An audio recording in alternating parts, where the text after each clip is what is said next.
Assalamualaikum warahmatullahi wabarakatuh. Salam rahayu, salam pecinta tosan haji di mana Anda berada. Mudah-mudahan Allah memberkati, Allah memberi ampunan, Allah memberi kesehatan kepada kita semua, amin. Kali ini Balispo Channel akan membabarkan salah satu dapur pusaka karya Nusantara bagian timur. Mungkin bagi para sahabat Balispo Channel sudah tidak asing lagi kerajaan-kerajaan hebat di Nusantara bagian timur. Salah satunya adalah Kerajaan Goa. Kerajaan Goa berdiri di wilayah Makassar pada tahun 1300. Masa itu Kerajaan Goa masih menganut ajaran Hindu. Dan kemudian pada tahun 1600 Kerajaan Goa menjadi Kesultanan Islam. Kerajaan Goa menjadi kerajaan yang paling besar dan paling makmur di dalam sejarah Nusantara bagian timur. Kerajaan maritim yang mampu menguasai lintas perdagangan pada masa itu. Kita singkapi lagi.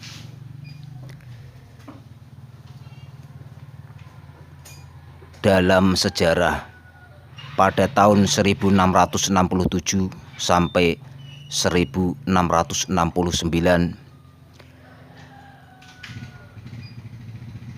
kala itu terjadi perang besar atau lebih dikenal dengan Perang Makassar.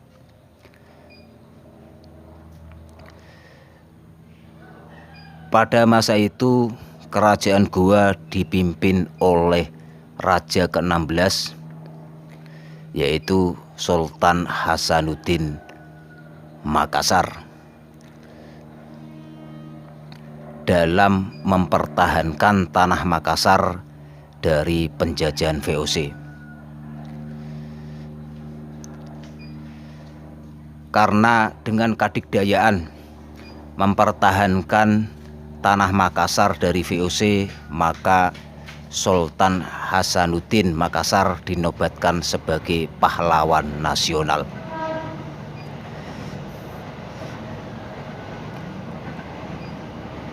Selain dari Kerajaan Goa, di bagian Nusantara, khususnya bagian timur, juga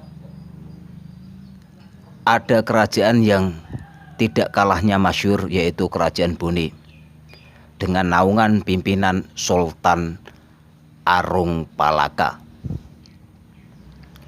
Nah, maka kali ini Balispo Channel akan membabarkan salah satu dapur karya Nusantara bagian timur, yaitu keris berdapur Lamba 5. Sebelum kita babarkan tentang ricikan dari keris Lamba 5, alangkah baiknya kita mengenal warangka khas Nusantara bagian timur. Kita lihat ini ciri khas warangka Nusantara bagian timur. Di bagian ini bagian pelok ini dengan warangka gaya diaspora. Kemudian kita menginjak ke handle, ini adalah handle Pangulu Reko, yaitu berbentuk kepala burung yang membungkuk dengan bahan kayu kemuning berut. Kita lihat sangat indah sekali. Nah, lihat. Nah, Ini kita dekatkan, ini keluar garis-garis. Dengan warna coklat tua ini membuktikan kalau warangka ini sudah lumayan berumur. Bahkan saya perkirakan ini sudah lebih dari 1 abad atau mungkin bisa sampai ratusan. Nah, ini kita lihat dari warna, ini membuktikan kalau warangka ini sudah sangat tua. Dengan dihiasi pendok ukiran khas Bugis. Nah, ini pendok. Bagian bawah ini yang membedakan antara warangka Jawa dan warangka Bugis.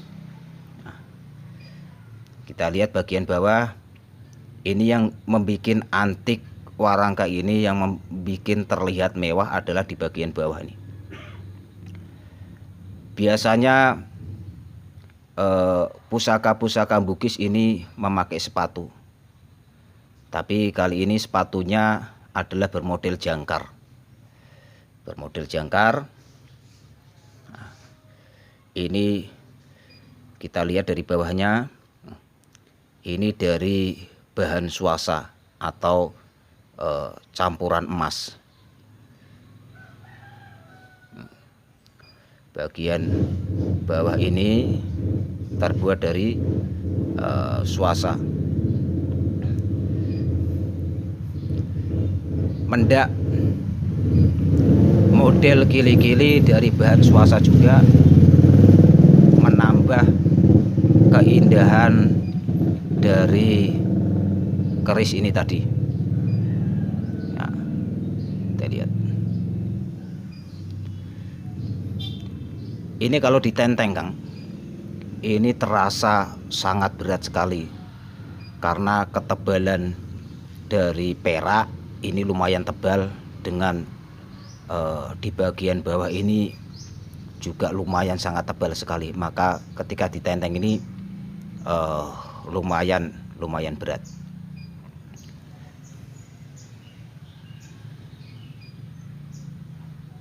Langsung saja kita buka bilahnya.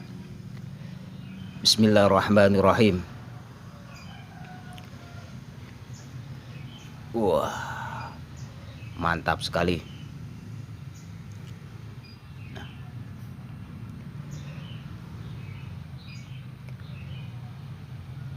Keris ini berdapur keris Lamba 5 dengan ricikan gandik polos atau gandik lugas. Ada pijitan, bentuk lumayan sederhana, dan kalau kita hitung luknya adalah luk 1, 2, 3, 4, 5. Jadi ini yang dinamakan keris Lamba 5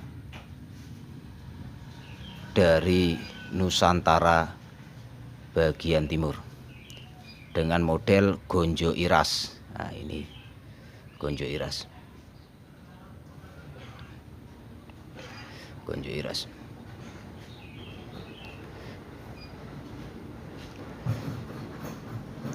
Keunikan yang kedua, di dalam satu bilah ini terdapat 2 pamor. Yang pertama adalah bagian bawah sorsoran, ini pamor tunggak semi, dan di sisi lain ada pamor Pulau Tirto. Untuk masalah tua, kita melihat dari segi pamor dulu. Bagi para pecinta tua, pamor tunggak semi dipercaya untuk memperluas wilayah, karena makna dari tunggak semi adalah pohon yang sudah tumbang dan kemudian tumbuh dedahanan melambangkan dia bersemi. Jadi pohon yang tumbang kemudian ia bersemi. Maka bagi para pecinta tuah dipercaya agar bagi para pemegangnya ini dikala menguasai suatu wilayah bisa memperluas wilayah itu tadi. Yang kedua adalah pamor Pulo Tirto. Makna dari Pulo Tirto adalah pulau, tirto itu air. Jadi bagi para pecinta tuah, pamor Pulo Tirto dipercaya untuk masalah kerezekian, masalah kemakmuran, dan lain sebagainya.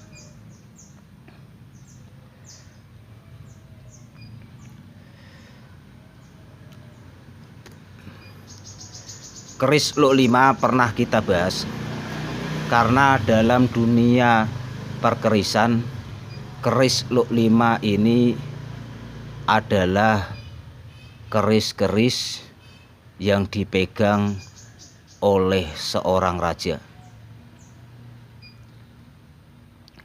Maka bagi para pecinta tuah, keris ini juga dipercaya untuk menggetarkan musuh, untuk menundukkan musuh, atau bagi yang memegang keris ini dipercaya agar disegani oleh lawan, agar disegani oleh pengikutnya.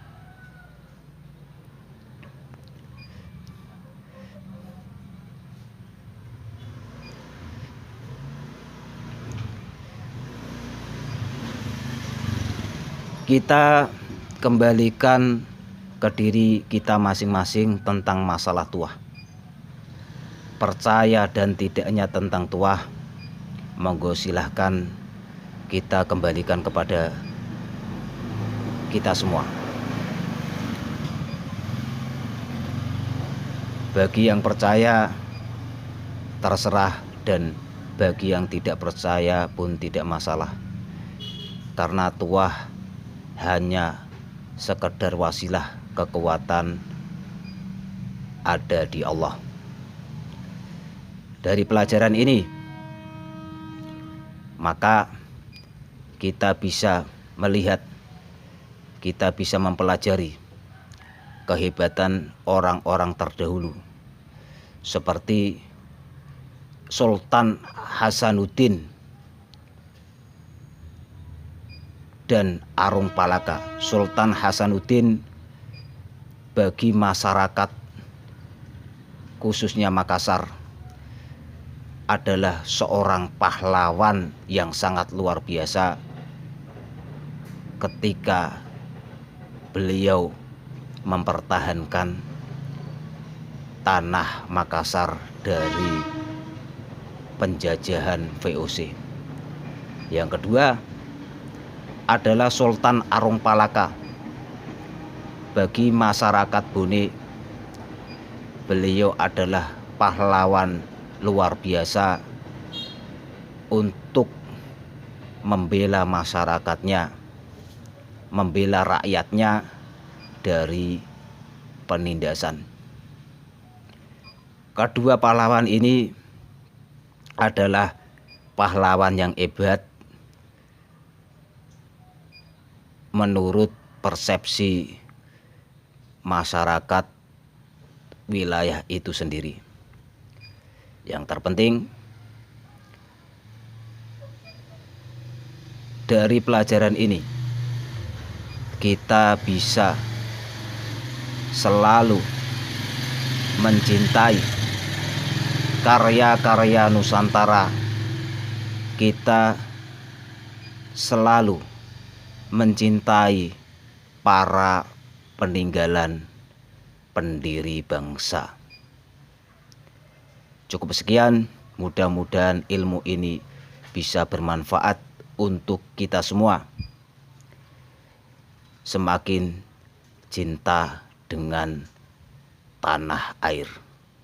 Assalamualaikum warahmatullahi wabarakatuh. Salam rahayu, salam pecinta Tosan Aji.